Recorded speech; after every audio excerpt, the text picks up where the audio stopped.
Hai, Assalamualaikum warahmatullahi wabarakatuh. Di siapa yang akan kita bahas malam hari ini?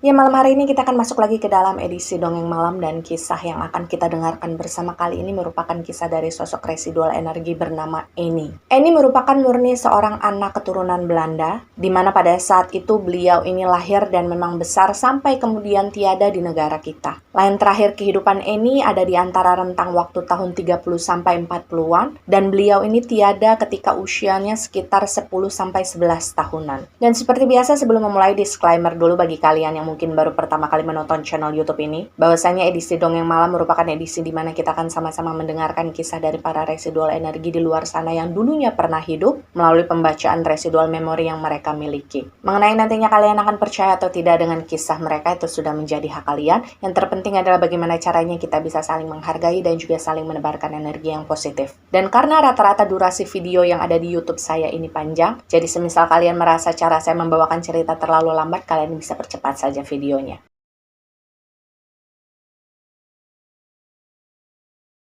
Dan sebelum memulai kisahnya ini, terlebih dahulu saya ingin menyampaikan sebuah informasi kepada kalian bahwa sampai saat ini Annie dan juga beberapa residual energi yang mengikuti tinggal bersama beliau itu ada di sebuah bangunan yang memang tidak bisa saya jelaskan secara detail kepada kalian di mana bangunan tersebut berada. Dan sekali lagi hal tersebut saya lakukan untuk alasan privacy karena saya tidak bisa membocorkan begitu saja kepada kalian di mana-mana saja tempat saya menemukan beberapa residual energi yang kemudian saya bahas ceritanya. Tapi yang harus kalian ketahui bahwasanya Annie dan beberapa residual energi lainnya yang menempati bangunan tersebut bukanlah sosok asli dari pemilik rumah itu. Sama seperti beberapa kasus sebelumnya bahwasanya energi Annie dan juga beberapa residual energi lainnya itu secara kebetulan memang menemukan bangunan tersebut dan mereka mungkin merasa ada kecocokan energi di sana hingga pada akhirnya memang mereka memutuskan untuk menghuni bangunan itu. Dan saya merasa saya harus meluruskan fakta ini supaya nantinya kalian nggak perlu menebak-nebak lagi siapa sosok Annie ataupun dari mana sosok Annie ini berasal. Dan kita akan mendengarkan kisahnya Annie dengan terlebih dahulu mengetahui bagaimana latar belakang keluarga yang dimiliki oleh Annie ketika Annie dulu hidup. Annie pada saat itu memiliki seorang ayah yang memang bekerja di salah satu perkebunan kina, di mana pada saat itu beliau memang memiliki sebuah jabatan yang bisa dibilang cukup tinggi di sana. Bisa dibilang pada waktu itu beliau ini merupakan orang kepercayaan dari bos utama pemilik dari perkebunan kina tersebut. Dan untuk mempermudah cerita, kita sebut saja nama ayah dari Annie adalah Andy. Sementara untuk ibunya Annie, kita sebut saja namanya adalah Celine. Memang pada saat menikah dengan Andy, beliau tidak bekerja sebagai apa-apa. Hanya saja beliau ini memiliki latar belakang sebagai seorang anak dari sebuah keluarga yang cukup berada.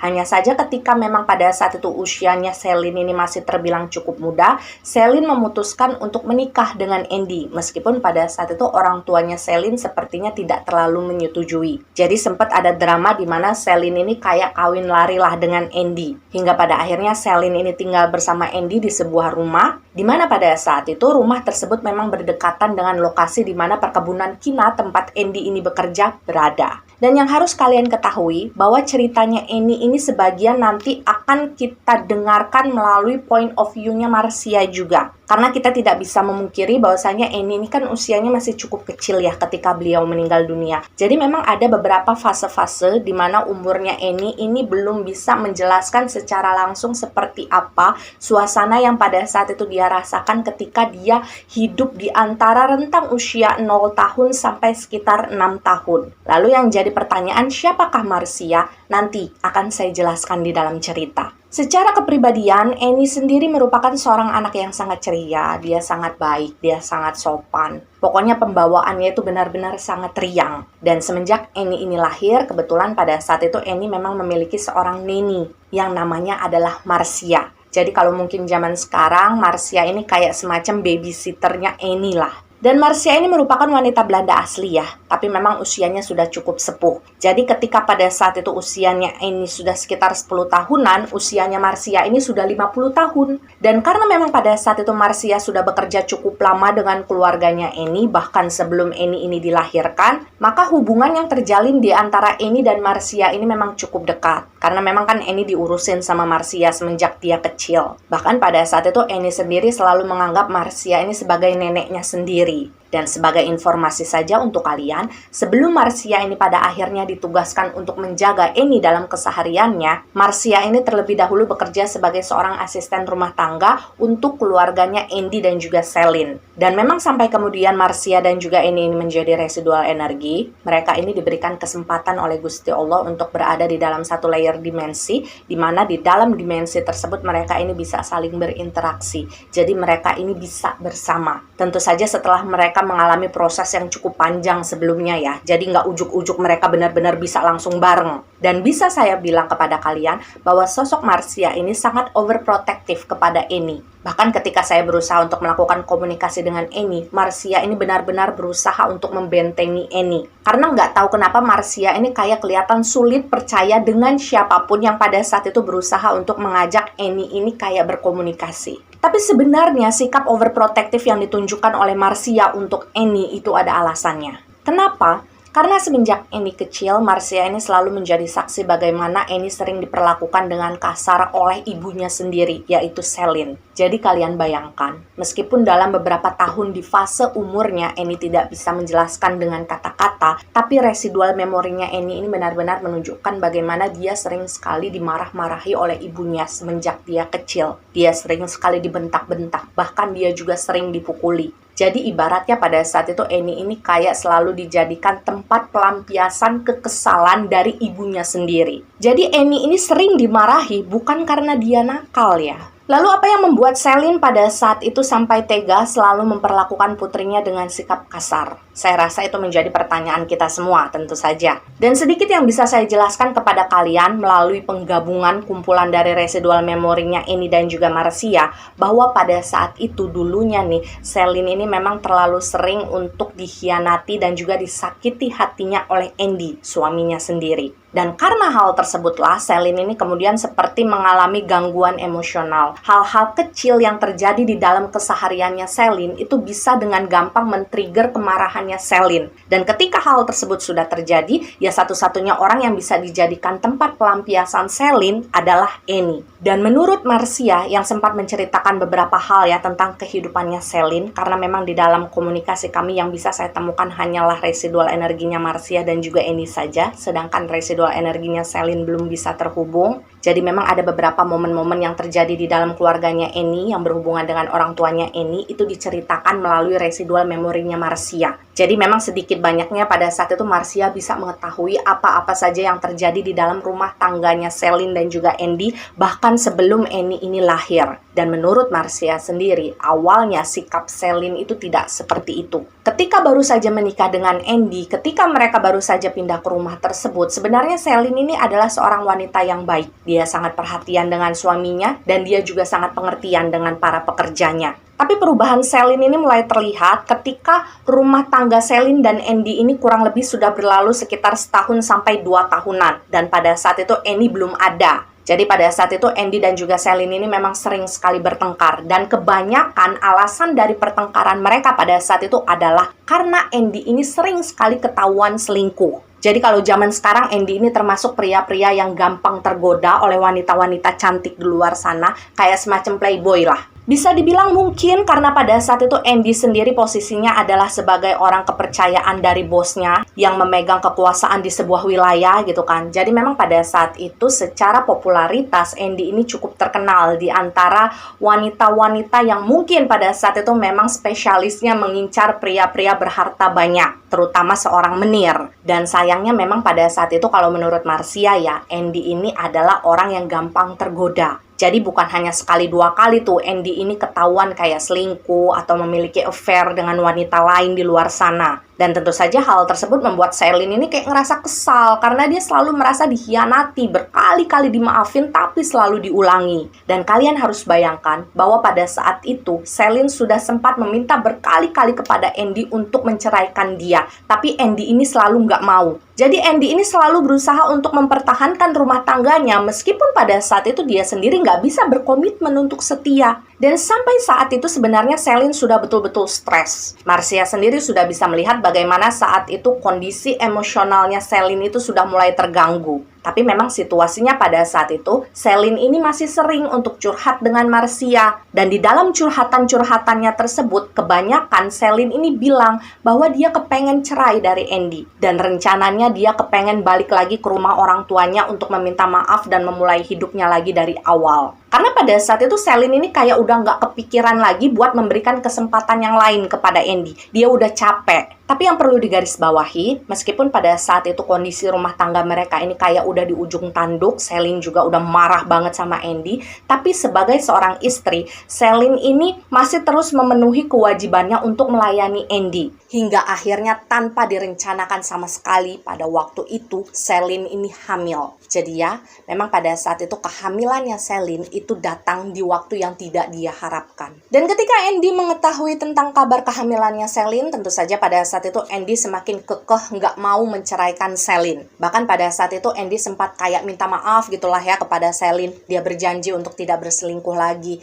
Bahkan pada saat itu Andy juga berjanji bahwa dia akan lebih sering pulang ke rumah. Karena sebelumnya kan kerjaan dia cuma ngayap kemana-mana. Dan awalnya Celine percaya dengan semua omongannya Andy. Bahkan pada saat itu Marcia sendiri menyaksikan bagaimana Celine ini berusaha keras untuk bisa menerima kehamilan yang tidak dia inginkan. Karena pada awal ketika Celine tahu dia hamil, dia sempat kayak ngerasa benci dengan kandungannya sendiri. Dan Marcia sendiri bilang bahwa ketika Celine ini hamil, terutama di trimester awal-awal ya, Celine ini mengalami mual-mual yang sangat parah. Bahkan pada saat itu kondisinya Celine sampai betul-betul lemah. Beberapa kali dokter keluarga mereka ini sering datang ke rumah untuk memeriksa kondisinya Celine. Dan pada saat itu Marcia sendiri sempat turun tangan langsung untuk ikut merawat kondisinya Celine. Dan yang harus saya beritahukan kepada kalian adalah ketika kondisinya Celine drop seperti itu, tentu saja secara otomatis Celine ini kan tidak bisa melayani Andy sebagai seorang istri. Dan hal tersebut mau tidak mau memang harus terjadi selama beberapa bulan. Karena memang mual-mual yang dirasakan oleh Celine itu berlangsungnya cukup lama. Dan awalnya Celine sendiri tidak pernah merasa curiga kepada Andy. Dia tidak pernah menyangka bahwa kondisi dia yang lemah pada saat itu justru menjadi sebuah alasan bagi Andy untuk melakukan perselingkuhannya yang lain. Jadi kalian bayangkan, ketika Celine ini sedang mengandung kurang lebih 6 bulan, pada saat itu Celine mendapatkan kabar yang disampaikan oleh orang-orang di sekitarnya, bahwa ternyata pada saat itu Andy sudah menikah siri dengan seorang wanita lokal, yang pada saat itu sebenarnya sudah bekerja cukup lama di dalam perkebunan kina tersebut. Dan tentu saja fakta tersebut membuat Celine ini benar-benar hancur, baik itu secara mental dan juga emosi. Dan sempat pecahlah sebuah pertengkaran di antara Celine dan juga Andy, di mana pada saat itu Celine berusaha mempertanyakan apakah kabar burung yang dia dengar dari orang-orang di sekitar mereka itu benar atau tidak. Dan meskipun awalnya Andy berusaha untuk mengelak, tapi mau nggak mau, karena memang bukti mengarah ke sana semua, ya akhirnya Andy ini mengakui bahwa benar dia sudah menikah siri dengan wanita tersebut. Dan kalian bayangkan ketika Celine mendengar pengakuan dari suaminya tersebut, pada akhirnya Celine ini terjatuh di lantai. Dia menangis sesenggukan sambil ngosek-ngosek di lantai gitu ya. Dan pada saat itu Celine terlihat betul-betul kayak nggak bisa menerima apapun yang dilakukan oleh Andy kepadanya. Karena Celine ini merasa bahwa dia sudah mengorbankan banyak hal untuk bisa hidup bersama Andy, termasuk keluarganya. Tapi kenapa bahkan sampai detik itu, bahkan sampai ketika dimana Celine ini sedang mengandung anaknya Andy kok sanggup melakukan hal jahat seperti itu kepada Celine. Jadi pada saat itu Celine sempat nunjuk-nunjuk wajahnya Andy kan, sambil memaki-maki Andy dengan kata-kata kasar. Dan meskipun pada saat itu Andy berusaha untuk menenangkan Celine, tapi Celine ini kayak nggak mau disentuh lagi sama Andy. Berkali-kali dia berusaha untuk menepis tangannya Andy, dan satu-satunya orang yang diizinkan oleh Celine pada saat itu untuk menyentuh badannya dia, kemudian membantu dia pergi dari ruangan tersebut adalah Marcia. Jadi memang bisa dibilang pada saat itu Marcia ini menjadi salah satu saksi hidup tentang bagaimana rumah tangganya Andy dan juga Celine ini berlangsung. Dan dalam beberapa waktu ke depan, memang pada saat itu Celine terlihat sangat marah kepada Andy. Dia bahkan tidak mau bicara sama sekali dengan Andy. Meskipun mereka masih tinggal satu rumah, Celine ini kayak benar-benar nggak sudi untuk melihat wajahnya Andy. Dan kalian bayangkan, pada saat itu mereka sama-sama berada di satu momen di mana ketika mereka ini ingin menyampaikan sesuatu kepada pasangan mereka ini akan menggunakan jasa Marcia untuk menyampaikan. Jadi semisal Selin ini ingin menyampaikan sebuah informasi gitulah kepada Andy. Dia nggak akan ngomong secara langsung karena dia nggak mau. Jadi Selin ini akan terlebih dahulu menyampaikan informasi tersebut kepada Marcia supaya nantinya Marcia ini menyampaikan hal itu lagi kepada Andy. Dan begitu juga sebaliknya. Apapun yang kemudian disampaikan oleh Andy itu akan disampaikan dulu kepada Marcia sampai nanti akhirnya diteruskan kepada Selin. Dan situasi seperti itu terus terjadi selama beberapa bulan. Dan kalian juga harus tahu bahwa waktu itu Marcia berusaha sangat keras untuk selalu membujuk Selin supaya Selin ini mau mempertahankan kehamilannya. Karena ketika Selin ini merasa sangat marah dengan Andy, pada saat itu Selin sempat menyampaikan kepada Marcia berkali-kali bahwa dia tidak lagi menginginkan kandungannya, bahwa dia ingin menggugurkan kehamilannya. Dan tentu saja pada saat itu Marcia tidak ingin Selin melakukan hal semacam itu. Dan kalian bayangkan, saking Marcia ini kepengen supaya Selin bisa tetap mempertahankan kehamilannya, ada sebuah momen di mana kemudian Marcia ini kayak sempat bilang kepada Selin bahwa semisal nanti bayinya Selin ini lahir, kemudian Selin ini masih merasa tidak menginginkan bayi tersebut, maka nantinya Marcia lah yang akan merawat bayi tersebut dengan sepenuh hati. Ibaratnya yang penting bayi itu lahir dululah, mengenai nanti siapa yang akan mengurus dia itu menjadi hal belakangan. Karena Marcia ini siap kapanpun dia dibutuhkan oleh Selin. Hingga pada akhirnya di waktu yang memang sudah seharusnya, Selin ini melahirkan seorang anak perempuan yang kemudian dia beri nama sebagai Annie. Dan saya harus menjelaskan kepada kalian bahwa di momen kehidupannya Annie antara 0 tahun sampai sekitar 6 tahunan, kita akan melihat kehidupannya Annie melalui kacamatanya Marcia ya. Karena seperti yang saya jelaskan di awal, pada usia-usia tersebut, Annie ini seperti belum bisa mengerti apa yang terjadi di sekitarnya dia. Memang ada 1 atau 2 momen yang sempat tersimpan di dalam residual memorinya Annie, tapi kan tidak terlalu detail dan juga tidak terlalu jelas. Itulah mengapa pada akhirnya saya memutuskan untuk memakai lagi sebagian residual memorinya Marcia untuk sedikit menjelaskan bagaimana kehidupannya Annie ketika usianya Annie ini antara 0 sampai 6 tahunan. Mohon maaf kalau misalkan saya agak cerewet untuk menjelaskan detail ini karena saya ingin kalian mengerti bagaimana proses pembacaan residual memori itu dilakukan. Satu hal yang harus kalian ketahui dari sosoknya Annie, kasihan sebetulnya anak ini. Jadi ketika dia bayi, ketika dia baru dilahirkan, usianya baru bulanan. Pada saat itu Marcia sendiri bisa merasakan bagaimana Selin ini seperti sengaja memberikan jarak antara dia dengan putrinya sendiri. Jadi pada saat itu, Selin ini jarang sekali untuk mau menggendong Annie di dalam dekapannya. Jadi betul-betul sebagian besar waktunya Annie itu dia habiskan bersama Marcia. Dan tentu saja pada saat itu Marcia tidak bisa menolak. Karena sebelumnya dia kan sudah berjanji terlebih dahulu kepada Selin bahwa dia akan ikut membantu merawat Annie.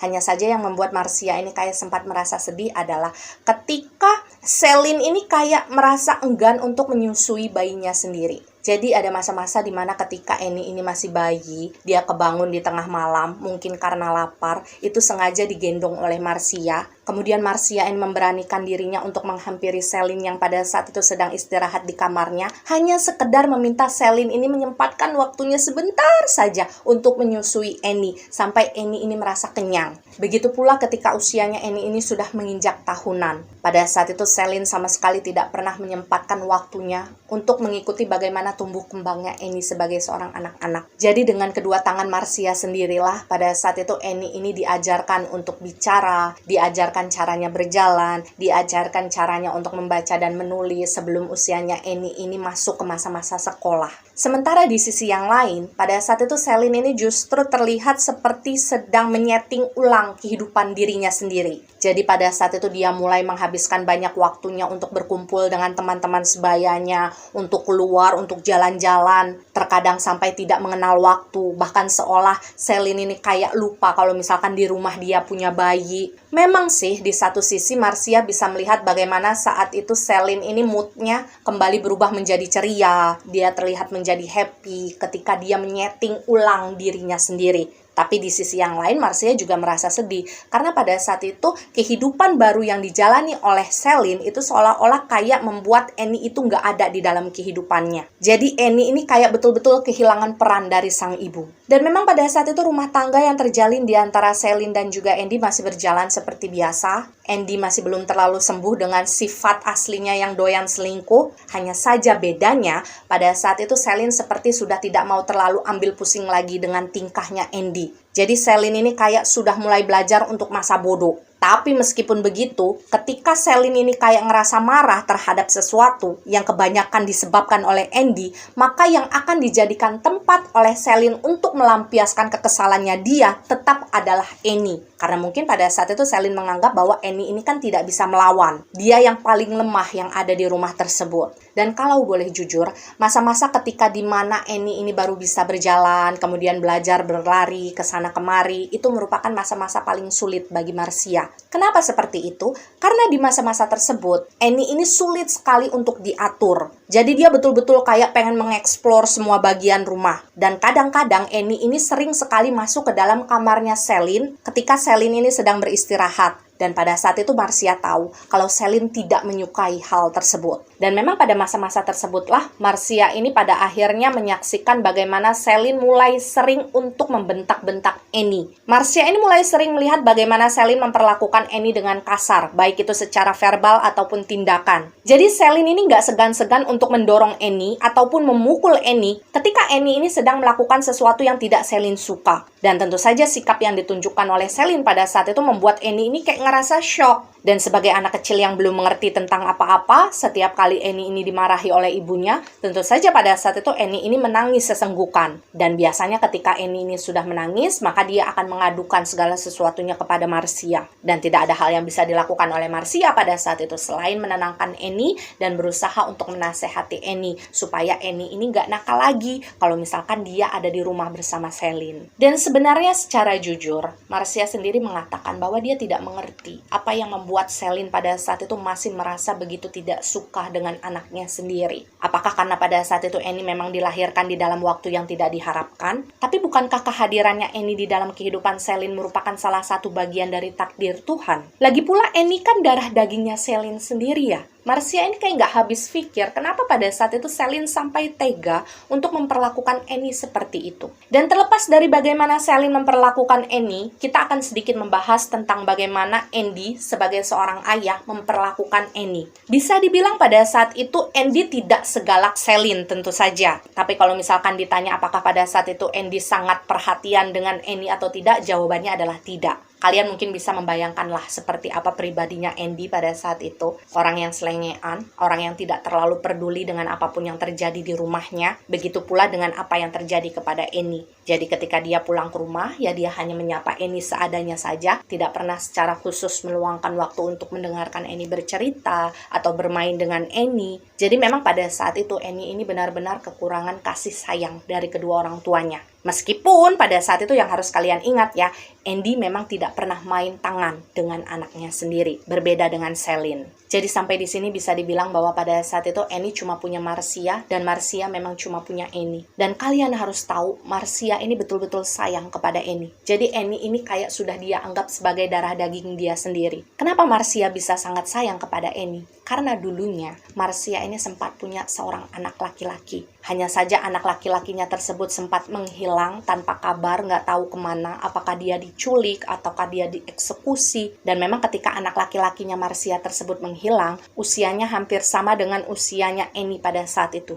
Jadi sekitar 8 tahunan. Dan karena rasa rindu yang memang tidak bisa dia curahkan secara langsung kepada anak laki-lakinya yang menghilang tersebut, pada akhirnya memang Marcia memilih untuk mencurahkan seluruh kasih sayangnya tersebut kepada Annie. Itulah mengapa seiring berjalannya waktu, ketika Annie kemudian semakin besar, gitu kan usianya semakin bertambah, dia ini semakin lengket dengan Marcia. Bahkan pada saat itu, orang-orang yang belum tahu bahwa Marcia ini adalah neninya Annie, akan menganggap bahwa Marcia ini adalah neneknya Annie, karena mereka betul-betul kelihatan dekat. Dan jujur saja ya, kalau harus dibayangkan, kalian harus tahu bahwa kehidupan Annie pada saat itu kasihan loh. Kalian bayangkan bahwa pada saat itu dia tinggal di sebuah rumah di mana sebenarnya di dalam rumah tersebut ada orang tuanya dia juga. Tapi di dalam waktu yang bersamaan, Annie juga merasa kesepian. Karena pada saat itu dia sama sekali tidak merasa diperhatikan, baik itu oleh ayahnya ataupun oleh ibunya. Dan ada beberapa momen yang terekam di dalam residual memorinya Annie ya, ketika Annie usianya sudah menginjak 7-8 tahunan. Pada saat itu beberapa kali, Annie ini kayak sering memperhatikan Celine secara diam-diam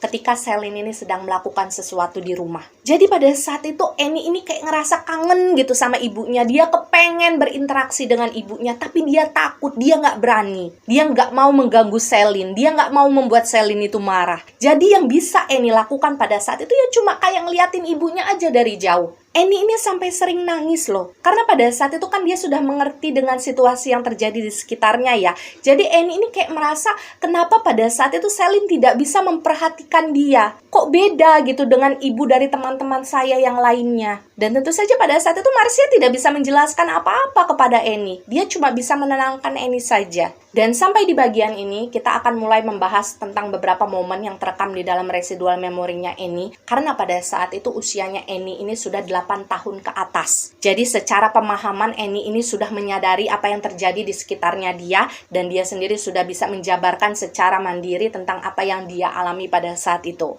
Dalam hal ini ada beberapa momen yang terjadi di dalam kehidupannya Annie yang ingin saya sampaikan kepada kalian. Karena menurut saya momen-momen tersebut adalah momen yang membekas di dalam kehidupannya Annie. Bahkan mungkin sampai sekarang ketika dia menjadi residual energi. Dan momen pertama yang akan saya bahas adalah momen ketika untuk pertama kalinya Annie ini bertemu dengan seorang anak perempuan Belanda yang sebaya dengan dia, yang kemudian menjadi temannya. Ketika Annie hidup dulu, Annie terbiasa memanggil anak perempuan tersebut dengan panggilan Terry. Tapi nggak tahu kenapa feeling saya mengatakan bahwa anak tersebut nama aslinya adalah Teresia. Hanya saja memang sampai sekarang sosok residual energi Terry ini tidak terhubung. Entah karena memang belum ketemu atau memang beliau sudah sirna. Dan yang perlu digarisbawahi di sini adalah Terry merupakan anak perempuan Belanda juga ya. Secara perawakan, Terry dan Annie ini hampir mirip. Hanya saja memang pada saat itu usianya Terry mungkin sekitar setahun lebih tua ketimbang Annie. Kemudian dari postur tubuhnya juga Terry agak lebih tinggi sedikit daripada Annie. Kalau rambutnya Terry ini berwarna pirang, sementara rambutnya Annie ini berwarna coklat. Dan kronologi pertemuan mereka pada saat itu adalah di suatu hari, Annie ini sedang pergi bersama Marcia ke sebuah klinik untuk memeriksakan kondisinya Annie. Karena saya ingin kalian tahu bahwa ketika hidup dulu, Annie ini secara fisik memang cukup lemah.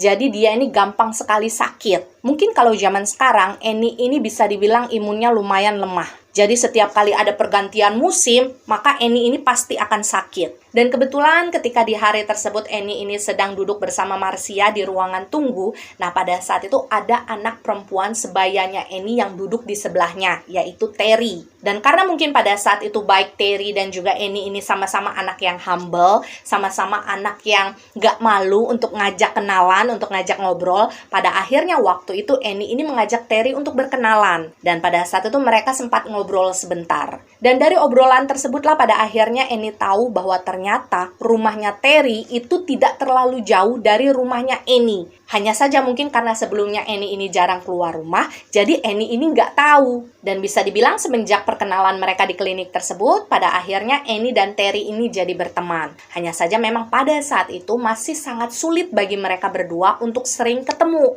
Kenapa seperti itu? Karena nggak tahu kenapa ketika lama-kelamaan Celine tahu bahwa pada saat itu Annie sedang berteman dengan Terry, Celine ini seperti tidak suka. Jadi kalian harus bayangkan situasinya. Pada saat itu Terry ini sering datang beberapa kali ke rumahnya Annie untuk mengajak Annie ini bermain. Dan mainnya juga sebenarnya nggak aneh-aneh. Mereka berdua cuma main kayak lari-larian doang di halaman depan rumahnya Annie. Tapi nggak tahu kenapa pada saat itu Celine seperti selalu menunjukkan raut nggak sukanya setiap kali Terry ini datang. Bahkan beberapa kali Celine ini terlihat kayak sengaja menarik tangannya Annie supaya Annie ini masuk ke dalam rumah dan meninggalkan Terry begitu saja. Dan tentu saja pada saat itu Annie merasa tidak enak dengan sikap ibunya kepada Terry. Annie ini merasa ngerasa sedih karena dia ngerasa kok kayak dikekang gitu oleh ibunya, padahal dia cuma pengen main sama Terry. Dan sepertinya sikap yang ditunjukkan oleh Celine kepada Terry waktu itu sempat membuat Terry ini kayak ngerasa segan dan juga ngerasa takut untuk main lagi ke rumahnya Annie. Dan tentu saja hal tersebut membuat Annie ini kayak ngerasa betul-betul sedih. Bahkan pada saat itu dia sempat nangis kan, dia ngadu kepada Marcia.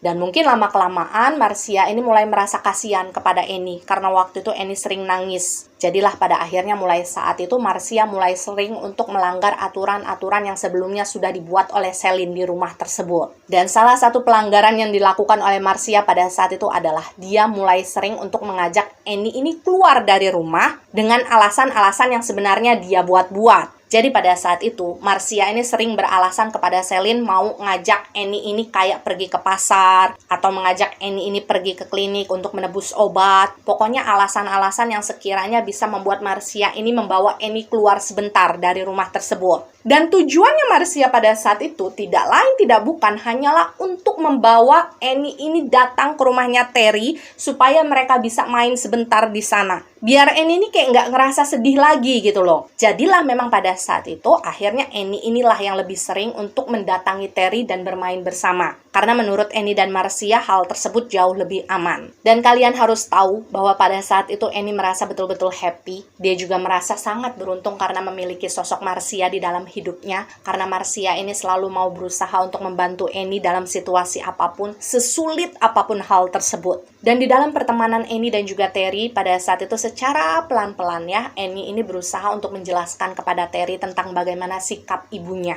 Jadi pada saat itu Annie ini kayak kepengen Terry memahami situasi yang sebenarnya terjadi supaya Terry ini nggak ngerasa benci gitu kepada ibunya Annie. Jadi pada saat itu Annie masih tetap berusaha untuk menunjukkan citra yang baik tentang ibunya. Karena pada saat itu Annie ini kayak bilang kepada Terry bahwa alasan kenapa ibunya ini kayak nggak suka semisal Terry ini datang ke rumah mereka dan bermain bersama Annie adalah mungkin karena pada saat itu suara mereka ketika bermain itu mengganggu waktu istirahatnya Celine. Makanya Celine ngerasa marah. Dan untungnya pada saat itu Terry bisa mengerti. Dan persahabatan yang terjalin di antara Annie dan juga Terry memang berlangsung dengan sangat spesial. Jadi mereka berdua ini sama-sama anak yang ekstrovert, yang suka berpetualang. Mereka sering sekali terlihat bermain kejar-kejaran di antara hamparan perkebunan kina. Mereka juga sering menyusuri anak-anak sungai untuk mencari kepik-kepik gitu yang kemudian mereka tangkap dan bawa pulang ke rumah. Dan kalian juga harus bayangkan bahwa pada saat itu mereka berdua sering sekali kayak main masak-masakan gitu ya, menggunakan bahan-bahan dari tanah liat. Pokoknya mereka menjalani momen persahabatan mereka itu sesuai dengan umurnya mereka. Tapi sampai di titik ini kalian harus tahu bahwa ketika usianya Annie pada saat itu sudah sekitar 8 tahunan ya, posisinya waktu itu Celine ini memang sudah sering untuk memukuli Annie ketika Annie ini sedang melakukan kesalahan. Jadi dalam beberapa momen yang terekam dalam residual memorinya Annie, pada saat itu Annie sering sekali terlihat menangis ketika dia baru saja disabet oleh Celine dengan menggunakan gagang sapu. Ketika Annie ini kemudian juga menangis saat dimarahi oleh ibunya, dibentak-bentak. Annie juga sering sekali dipukul wajahnya, ditarik rambutnya. Pokoknya Annie ini kayak udah sering dijadikan samsak oleh Celine. Tapi meskipun ibunya galak, ibunya jahat katakanlah ya kepada Annie, pada saat itu Annie sama sekali nggak pernah benci sama ibunya. Kayak di dalam hatinya Annie itu nggak ada rasa benci tersebut. Dan kalian bayangkan, pada saat itu saking polosnya Annie ya, karena usianya juga masih kecil, Annie menganggap bahwa apa yang dilakukan oleh ibunya itu adalah hal yang wajar, yang mungkin juga dilakukan oleh ibu-ibu yang lain kepada anak-anaknya. Jadi ketika kemudian Annie ini sering dipukuli, sering disakiti oleh ibunya, pada saat itu Annie menganggap bahwa hal tersebut adalah hal yang wajar. Dia tidak menganggap bahwa apa yang dilakukan ibunya itu adalah sesuatu yang menyiksa. Dan dia tetap berusaha untuk menjalani kehidupannya dengan ceria seperti anak-anak yang lainnya. Dan awalnya usaha yang dilakukan oleh Marcia demi bisa membuat Annie ini datang ke rumahnya Terry dan bermain bersama itu tidak diketahui oleh Celine. Tapi di suatu hari ketika Celine ini kebetulan sedang dalam perjalanan menuju pulang ke rumahnya, pada saat itu situasinya dia sedang berada di dalam mobil dan mobil tersebut berjalan melewati area depan jalanan yang persis berada di depan rumahnya Terry. Dan pada saat itulah secara tidak sengaja Celine ini langsung melihat keberadaannya Annie yang sedang bermain bersama Terry di halaman halaman depan dari rumah tersebut. Dan mungkin karena pada saat itu Selin merasa bahwa Annie tidak izin sebelumnya kepada dia untuk bermain di sana, akhirnya Selin ini kayak ngerasa marah. Dia langsung memberhentikan mobil tersebut di sana dan dia langsung datang menghampiri Annie. Dan tentu saja pada saat itu Selin menggunakan cara kasar untuk bisa membawa Annie pulang kembali ke rumah. Jadi kalian bayangkan pada saat itu Selin langsung menarik rambutnya Annie sampai Annie ini kayak ngerasa kesakitan. Dan sambil menyeret rambutnya Annie, pada saat itu Selin berusaha untuk membawa Annie masuk ke dalam mobil. Dan mendengar Annie ini sempat berteriak kesakitan kemudian menangis, tentu saja pada saat itu Marcia yang sedang berada di dalam rumahnya Terry itu langsung keluar. Dan ketika dia tahu kalau pada saat itu Annie sedang ditarik oleh Selin, pada saat itu Marcia sempat berusaha untuk menolong Annie. Sampai pada akhirnya Marcia ini sempat jatuh di atas jalanan. Dan mendengar hiruk pikuk yang cukup dramatis, pada saat itu akhirnya ibunya Terry sempat keluar juga dari rumahnya dan berusaha untuk menenangkan Selin, supaya Selin ini tidak memperlakukan Marcia dan juga Annie dengan kasar. Dan pada saat itu Selin memaksa Annie dan juga Marcia untuk pulang ke rumah. Dan sesampainya di rumah, pada saat itu Annie yang wajahnya sudah penuh dengan lebam karena sempat dipukuli oleh Selin di dalam mobil,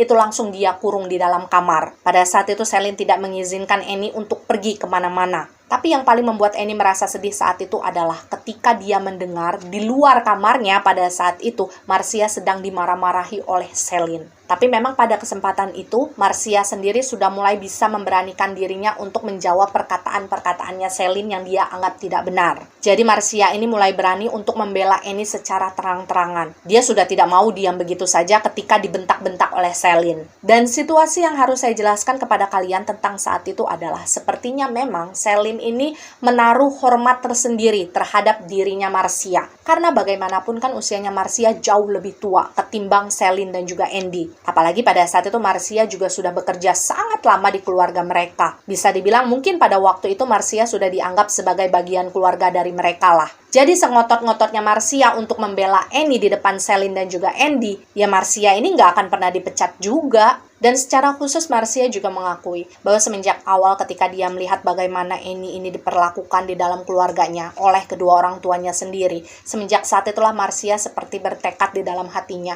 bahwa apapun yang terjadi nanti di dalam kehidupannya Annie, maka Marcia ini akan selalu ada untuk Annie, untuk melindungi dia, untuk selalu membela dia. Karena Marcia tahu bahwa Annie ini adalah anak yang baik. Dan meskipun pada saat itu Annie sempat dimarahi habis-habisan ketika ketahuan oleh Selin sedang bermain ke rumahnya Terry, tentu saja persahabatan yang terjalin di antara Annie dan juga Terry tidak berakhir begitu saja. Karena terkadang Annie ini masih sering nekat untuk pergi ke rumahnya Terry ketika Selin sedang tidak ada di rumah. Kadang dia main ke sana sendirian, kadang diantarkan oleh Marcia. Bahkan seiring berjalannya waktu, pada saat itu Terry seperti memiliki idenya sendiri supaya dia bisa datang ke rumahnya Annie dan bermain bersama Annie di sana. Jadi pada saat itu setiap kali datang ke rumahnya Annie, Terry ini akan selalu mengajak ibunya. Jadi pura-puranya ibunya Terry ini datang bertamu ke rumahnya Annie, supaya nantinya Terry ini bisa masuk ke rumah tersebut, kemudian bertemu dengan Annie dan bermain bersama. Sementara nantinya ibunya Terry ini akan ngobrol gitu dengan ibunya Annie. Meskipun sebenarnya pada saat itu juga ekspresi wajahnya Selin itu nggak bisa bohong ya.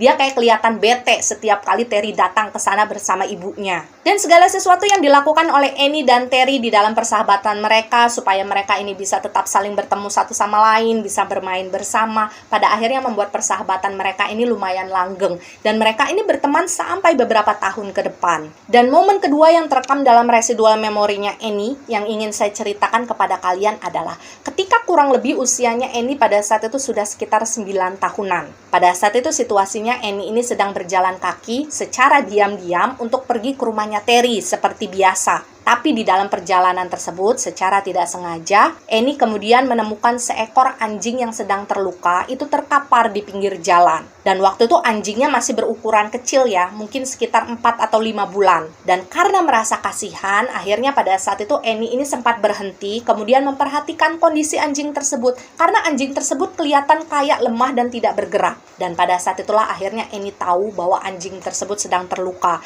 Jadi kayak ada luka terbuka gitu di bagian di tangannya, seperti baru saja terkena sabetan sesuatu yang tajam. Dan ketika bertemu dengan anjing tersebut, Annie sudah tahu bahwa dia tidak bisa meninggalkan anjing itu begitu saja di sana. Apalagi anjing tersebut dalam kondisi yang terluka. Tapi di sisi yang lain, Annie juga tahu bahwa pada saat itu dia tidak bisa membawa anjing tersebut pulang ke rumahnya. Karena Selin pasti akan marah. Selin itu nggak suka sama sekali dengan yang namanya binatang. Jadilah pada saat itu akhirnya keputusan tercepat yang bisa Annie ambil adalah membawa anjing terluka tersebut ke rumahnya Terry. Jadi kalian bayangkan pada saat itu dengan kedua tangannya, Annie berusaha untuk menggendong anak anjing tadi. Dia berusaha untuk berjalan sambil setengah berlari, karena memang pada saat itu situasinya sedang turun hujan gerimis. Dan awalnya ketika sampai di rumahnya Terry, Annie ini masih berusaha untuk menyembunyikan anak anjing tadi di antara semak-semak yang ada di depan halaman rumahnya Terry. Karena pada saat itu Annie kan belum tahu apakah nanti ibunya Terry ini akan merasa marah atau tidak, semisal dia tahu kalau Annie datang ke sana sambil membawa seekor anak anjing yang terluka. Jadi pada saat itu Annie ini kayak bertemu dulu gitu sama Terry. Dia ngomong dulu sama Terry kan tentang apa yang terjadi. Hingga pada akhirnya Terry memutuskan untuk menceritakan hal tersebut kepada ibunya.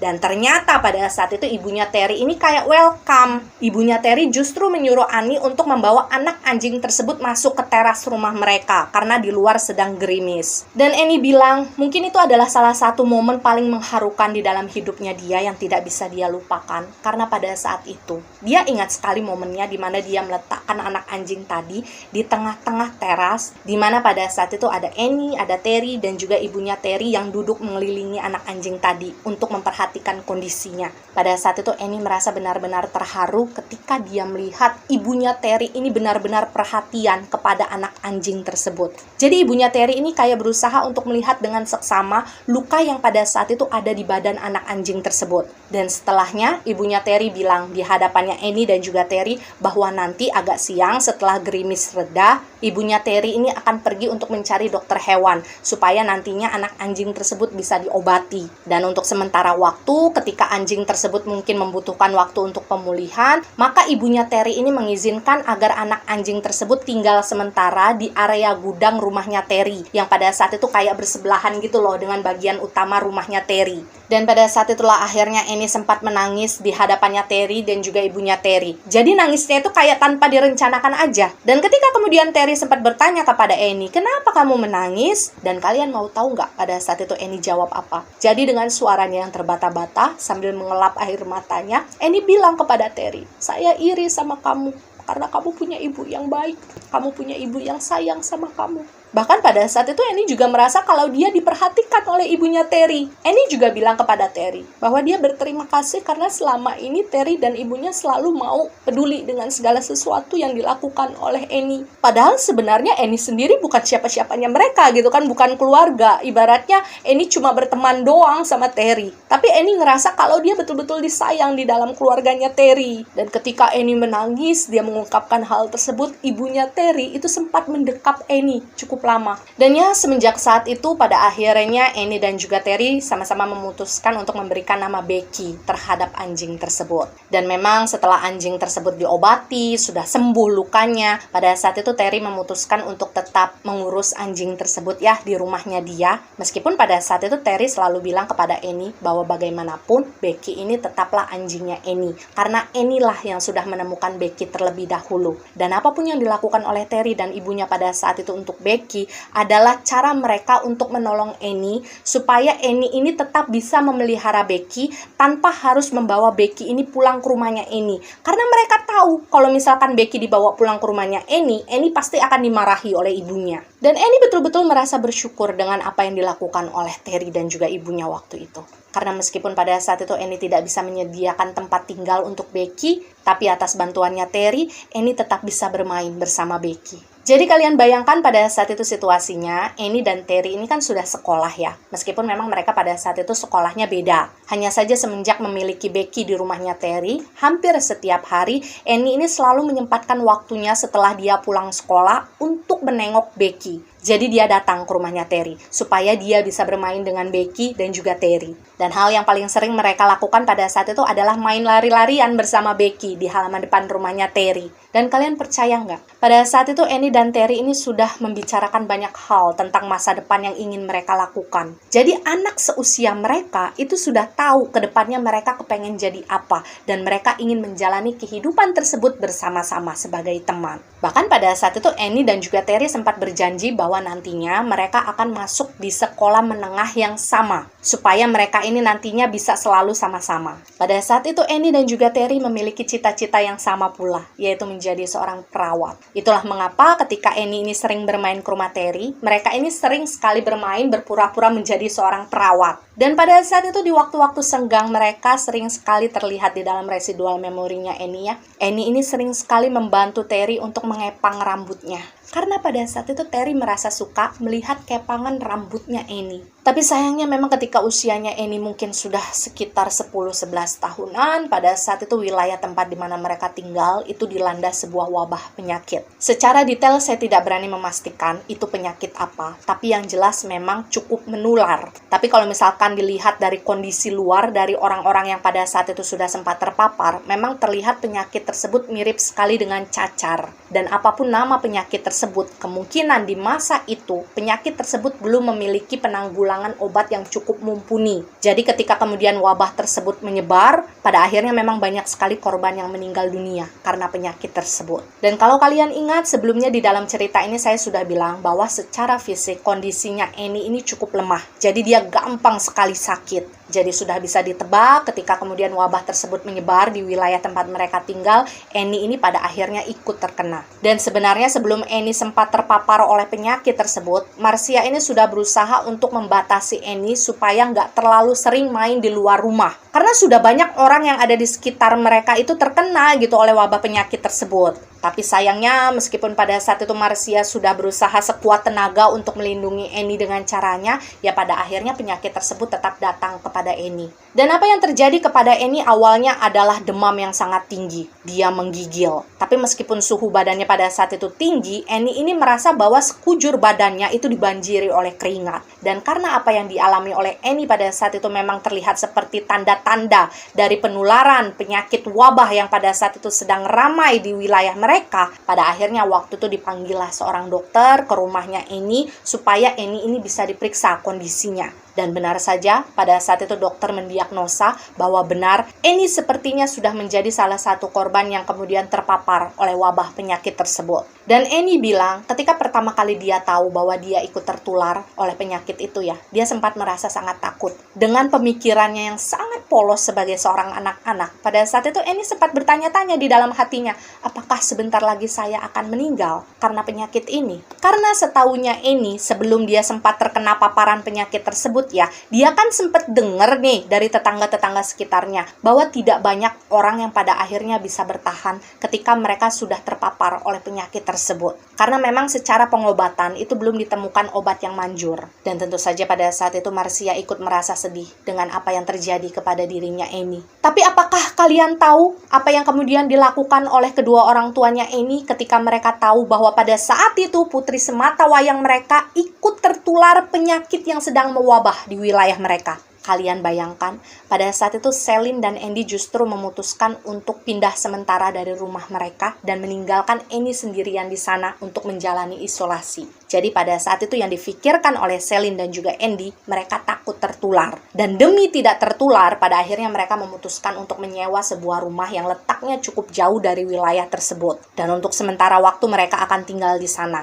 Dan mereka membiarkan Annie tetap berada di rumah lama mereka untuk menjalani pengobatan sampai kemudian sembuh. Karena situasinya pada saat itu memang orang-orang yang terpapar penyakit tersebut itu memang harus diisolasi di rumah mereka masing-masing. Jadi orang yang sakit tersebut nggak boleh keluar dari rumah, nggak boleh kemana-mana karena takutnya nanti penyakit tersebut menyebar. Dan pada saat itu memang ada beberapa petugas medis yang ditugaskan untuk berkeliling dari satu rumah ke rumah yang lain, sekedar untuk kayak memberikan obat, kemudian memberikan makanan terhadap orang yang sedang sakit tersebut. Jadi memang kalau secara teknisnya, Annie ini juga nggak ditinggal sendirian-sendirian banget, meskipun pada saat itu dia diisolasi di rumahnya. Dan tentu saja pada saat Andy dan juga Celine menyampaikan rencana mereka terhadap Marcia, hal tersebut membuat Marcia ini merasa marah. Marcia kayak nggak nyangka aja, kok ada orang tua yang tega meninggalkan anaknya sendirian dalam situasi seperti itu. Meskipun memang pada saat itu situasinya Annie ini sedang sakit dan harus diisolasi. Tapi menurut Marcia, setidaknya orang tuanya nggak perlu pindah rumah sampai sebegitu jauhnya. Apakah mereka betul-betul tidak ingin lagi mendengar tentang kabarnya Annie atau bagaimana gitu kan? Dan sebenarnya pada saat itu Marcia ini sudah sempat diajak oleh Celine dan juga Andy untuk ikut bersama mereka. Jadi Annie ini kayak dibiarkan benar-benar sendirian saja di rumah. Dan nantinya akan diurus oleh perawat yang bolak-balik jaga untuk memberikan obat dan makan tersebut. Hanya saja pada waktu itu Marcia merasa tidak tega. Dia hanya tidak bisa membayangkan bagaimana perasaannya Annie nanti semisal dia tahu bahwa orang-orang yang dia sayangi pada saat itu pergi jauh dari sisi dia ketika dia sedang membutuhkan support untuk bertahan hidup. Jadilah pada saat itu akhirnya Marcia memutuskan untuk menetap di rumah yang sama dengan Annie. Meskipun pada saat itu Marcia sadar bahwa resiko dia untuk tertular penyakit tersebut dari Annie itu akan semakin besar. Semisal pada saat itu dia memutuskan untuk tetap tinggal di rumah tersebut dan merawat Annie secara langsung. Tapi Marcia merasa nggak takut dengan hal tersebut. Dia justru lebih merasa kasihan semisal pada saat itu dia harus meninggalkan Annie sendirian. Jadi ya sudahlah, ketika keputusan sudah dibuat, pada akhirnya waktu itu Marcia meminta izin kepada petugas medis yang sering bolak-balik datang supaya Marcia ini dibiarkan untuk tetap berada di rumah tersebut dan merawat Annie, hingga pada akhirnya waktu itu Marcia diberikan izin. Dan memang pada akhirnya Marcia ini tidak lagi diperbolehkan untuk keluar masuk dari rumah tersebut selama nanti Marcia ataupun Annie ini dinyatakan benar-benar sembuh. Jadi kalian bisa bayangkan pada saat itu situasinya Marcia dan Annie berada hanya berdua di dalam rumah tersebut menjalani kehidupan mereka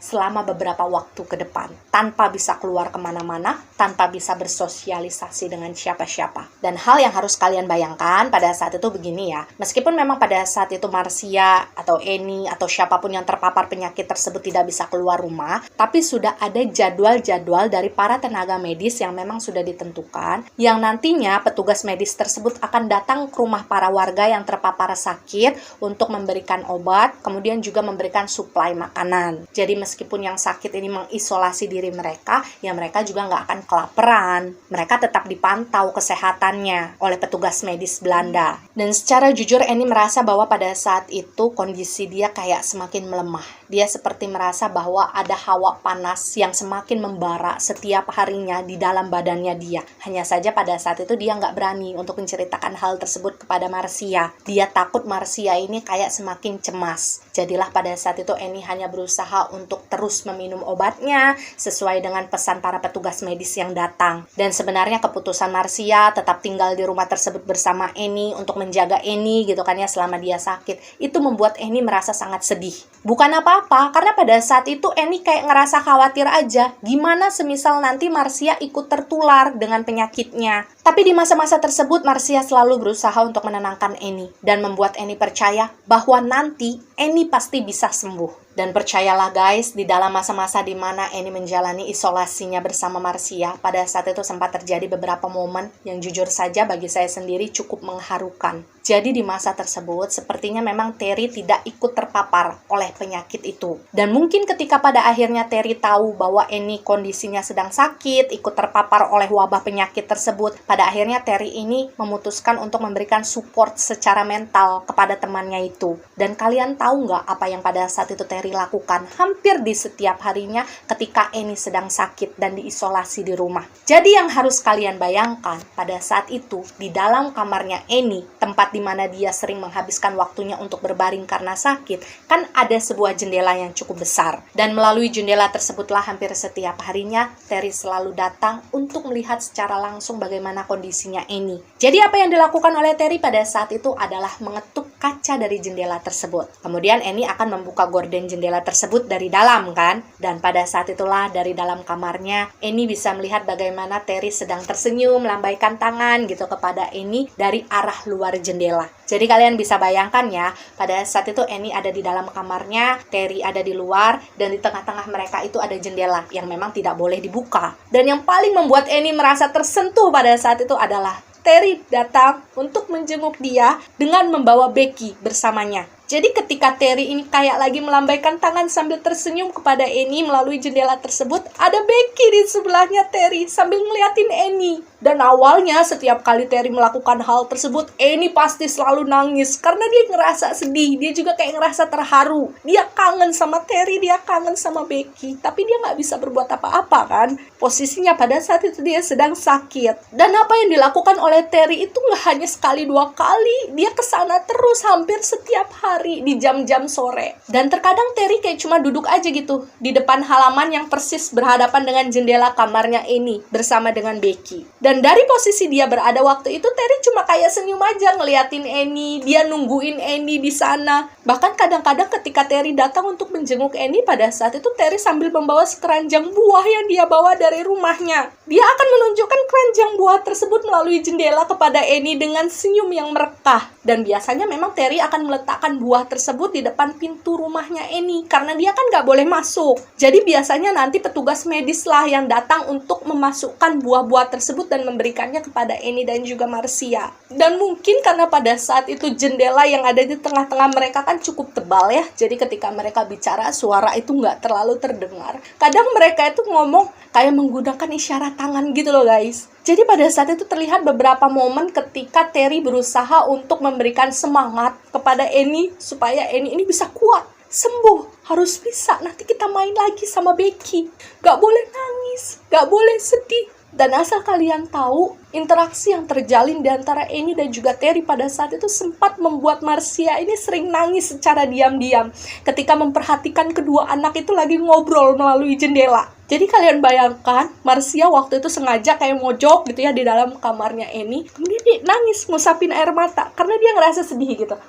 Satu-satunya yang Marcia harapkan pada saat itu adalah supaya Annie bisa cepat sembuh, supaya Terry nggak ikut ngerasa sedih nantinya kalau misalkan ada sesuatu yang terjadi kepada Annie. Dan Annie bilang, ada masa-masa di mana dia mulai merasa badannya betul-betul nggak enak. Dia kayak udah ngerasa, kayaknya emang saya nggak akan bisa bertahan lebih lama. Tapi kemudian Terry datang seperti biasa. Dan pada saat itu Terry selalu meminta Annie untuk berjanji supaya Annie ini bisa kuat, supaya Annie ini bisa sembuh. Dan gak tahu kenapa setiap kali Annie melihat Terry datang, meminta dia untuk kuat, meminta dia berusaha untuk bisa sembuh, semangat yang ada di dalam dirinya Annie ini kayak tumbuh lagi. Dia kayak kepengen bisa sembuh lagi gitu kan. Tapi memang pada akhirnya ada satu momen menjelang hari-hari terakhir ketika mereka ini bertemu ya. Annie ini kayak sempat ngomong sama Terry melalui jendela tadi. Apapun yang terjadi sama dia nanti, Annie meminta tolong kepada Terry untuk bisa menjaga Becky. Annie kepengen Terry tetap sayang sama Becky.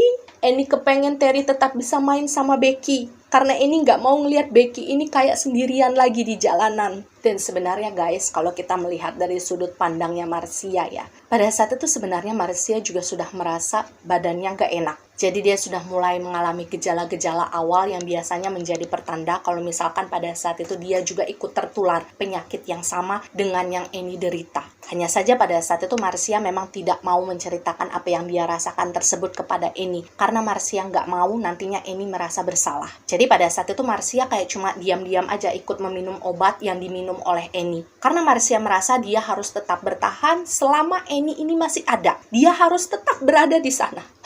Tapi guys, pada akhirnya memang waktu itu Annie tidak bisa bertahan lebih lama. Dia harus menyerah dengan penyakit tersebut karena memang semakin hari kondisinya semakin lemah dan obat-obat yang masuk ke dalam badannya itu kayak nggak bisa menolong dia. Dan hal yang paling Annie ingat di hari dimana kemudian dia tiada adalah di pagi tersebut dia merasa ada sesuatu yang kayak menekan dengan sangat kuat di area rongga dadanya. Dan pada saat itu Annie kayak kepengen batuk. Tapi ketika dia kayak gitu, justru keluar aliran darah yang lumayan deras dari hidungnya. Jadi dia kayak orang mimisan, tapi darah yang keluar itu banyak. Dan tentu saja pada saat itu Marcia menyaksikan segalanya. Dia terlihat sangat panik, dia menangis ketika melihat kondisinya Annie. Dan tentu saja pada saat itu Marcia berusaha untuk mencari bantuan. Tapi karena memang pada saat itu jadwal perawat yang biasa datang untuk memberikan mereka obat dan makanan itu sedang tidak ada di sana. Sementara pada saat itu Marcia juga sadar bahwa dia tidak boleh keluar dari rumah karena dia sedang diisolasi. Pada akhirnya yang bisa dilakukan oleh Marcia pada saat itu adalah mengetuk-ngetuk jendela kamarnya Annie dari dalam dan berharap kalau misalkan pada saat itu ada orang yang lewat di depan rumahnya mereka. Jadi mereka bisa tahu kalau misalkan pada saat itu Marcia sedang memerlukan pertolongan. Karena kalian harus tahu kalau misalkan pada saat itu di dalam rumahnya Annie sama sekali tidak ada telepon yang bisa mereka pakai untuk menghubungi seseorang di luar sana. Dan Annie bilang pada momen-momen tersebut ya, menjelang momen terakhirnya beliau sempat teringat lagi tentang beberapa momen-momen yang terjadi di dalam kehidupannya dulu. Dan momen tersebut diantaranya adalah ketika Annie dan juga Terry sama-sama sedang ngobrol di antara jendela kamarnya Annie ketika Annie sedang sakit. Pada saat itu Terry sempat meminta Annie supaya semangat untuk sembuh, dan Annie ini sempat berjanji kepada Terry bahwa dia akan semangat untuk sembuh. Dan pada saat itu mereka kayak sempat saling menempelkan telapak tangan mereka di kaca jendela tersebut. Kayak seolah-olah mereka menganggap pada saat itu tangan mereka bisa saling bersentuhan satu sama lain. Kemudian momen yang sempat terlintas lagi dalam ingatannya Annie pada saat itu adalah momen di mana dia selalu berpelukan dengan Marcia. Marcia yang selalu menenangkan Annie dalam kondisi apapun. Hangatnya pelukan Marcia, tenangnya suara Marcia. Tapi momen terakhir yang kemudian muncul di dalam ingatannya ini adalah momen di mana dia sedang dibentak oleh Celine, karena pada saat itu Annie sempat mencoba untuk masuk ke dalamnya Celine karena Annie ini ngerasa kangen sama ibunya. Tapi ternyata pada saat itu sambutannya Celine berbeda. Dia justru merasa marah dan merasa bahwa Annie sudah lancang. Dan ya, setelahnya memang di hari tersebut, di pagi itu, Annie ini meninggal dunia.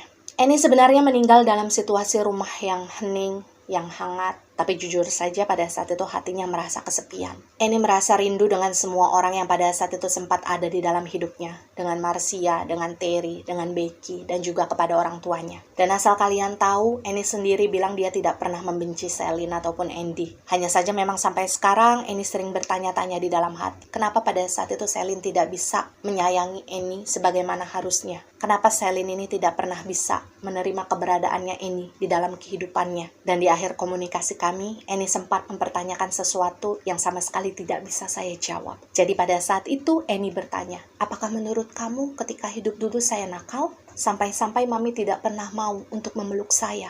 Dan ya demikianlah keseluruhan dari kisah ini. Kisah dari residual energi bernama Annie yang kita campurkan dengan kisah dari residual energi bernama Marcia. Dan guys, sebenarnya kisahnya Annie ini menurut saya cukup miris ya. Meskipun pada saat hidup dulu Annie juga disayangi oleh temannya, disayangi oleh Marcia, tapi sejujurnya jauh di dalam hatinya Annie, dia merasa kekurangan kasih sayang dari orang tuanya, terutama dari sang ibu. Jadi pembelajaran yang mungkin kita bisa ambil dari kisahnya Annie adalah, terlepas dari apakah kalian yang mendengarkan cerita ini sekarang sudah menjadi orang tua atau belum, tapi satu hal yang harus selalu kita ingat guys, sebesar apapun masalah yang kita dapatkan di luar sana, jangan sekali-kali melampiaskan masalah tersebut kepada anak yang kita punya di rumah. Karena sejatinya anak juga nggak tahu guys, apa yang terjadi kepada diri kalian, masalah apa yang sedang kalian punya, apalagi kalau misalkan pada saat itu posisinya anak kalian masih kecil.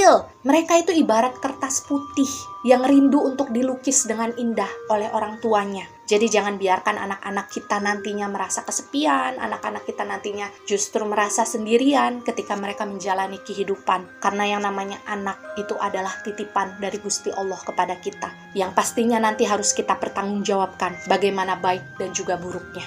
Jadi sebagai orang tua kita juga nggak boleh egois ya untuk melepaskan kepentingan anak begitu saja demi mementingkan diri kita sendiri. Dan ya percaya atau tidak itu adalah hak kalian sebagai penonton setia. Jika kalian percaya dengan kisah ini maka jadikan kisah ini sebagai pembelajaran. Jika kalian tidak percaya dengan kisah ini maka jadikan kisah ini sebagai dongeng malam biasa. Terima kasih bagi kalian yang sudah nonton, terima kasih bagi kalian yang sudah subscribe. Jangan lupa di like, di komen, dan di share supaya teman-teman kalian bisa ikut menonton video ini. Jangan lupa kita sama-sama mendoakan keberadaannya Annie, keberadaannya Marcia, dan seluruh residual energi yang mungkin ikut terlibat di dalam cerita ini ya. Semoga mereka semua bisa segera sirna, kembali ke rumah Tuhan bersama ruh sejati mereka. Amin. Sampai jumpa di video-video berikutnya. Wassalamualaikum warahmatullahi wabarakatuh. Sehat selalu kalian ya.